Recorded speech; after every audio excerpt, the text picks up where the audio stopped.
ప్రజలకు నమస్కారం. మేము కష్టపడి చెట్లు పెంచుతా అంటే మీరు ఈ బంచులు పిలిపించి రంపం కోతలు పిలిపించి అన్ని కట్ చేస్తున్నారు.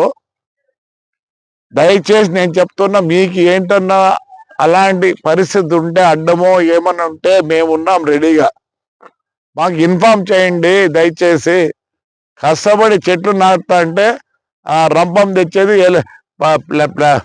కరెంట్ రంపాలు తెచ్చి గర్ర గర్ర కోసేస్తారు. ఒక చెట్టు పెంచాలంటే మాకు సంవత్సరాలు అవుతుంది. ఎందుకు అంత దారుణంగా దాన్ని ఇచ్చేస్తారు? నేను ఒకటే చెప్తున్నా, ఈ కోసే వాళ్ళకు ఒకటే, మర్డర్ కన్నా ఎక్కువ కేసు ఇది యాక్ట్ లో. తెలుసా తెలియదా మీకు? మీరు రంపాలు తీసుకొని పోయి మున్సిపాలిటీకి తెలియకుండా కోసినారంటే తప్పకుండా జైలుకి పోతారు, బెయిల్ రాదు. నిజంగానే మీకు కష్టం ఉంటారండి, మేము రెడీ ఉన్నాం. మీ కష్టాలు మాకేమో ఎందుకు వద్దంట?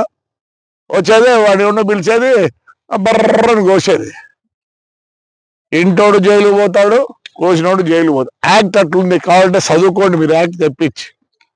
దయచేసి మళ్ళీ చెప్తాను, చెట్ల జోలికి పోవాలనుకుంటే రండి, మీ కష్టం ఏమంటే మేము తీరుస్తాం. ఒకవేళ నిజంగా అది అడ్డం ఉండో అంటే మేము చేస్తాం, ఎందుకు చేయము?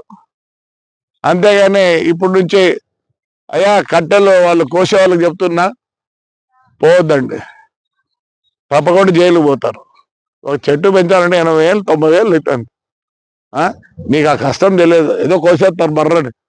చేయొద్దండి దయచేసి. ఇప్పుడు ఎవరో చిక్కినాడు, నేను రంపమైన ఏమంటే కేసు పెట్టాను. నెక్స్ట్ టైం మటుకు ఇంటోడు పోతాడు వాడు. మీకు కష్టం ఉంటే రండి, మున్సిపల్ ఆఫీస్కి రండి, మేము దానికి సహకరిస్తాము. మేము సహకరించామని చెప్పడం. అంతేగాని మీ అంతకు మీరు చెట్టు నరికితే మటుకు జైలుకి పోతారు. రైట్ మా.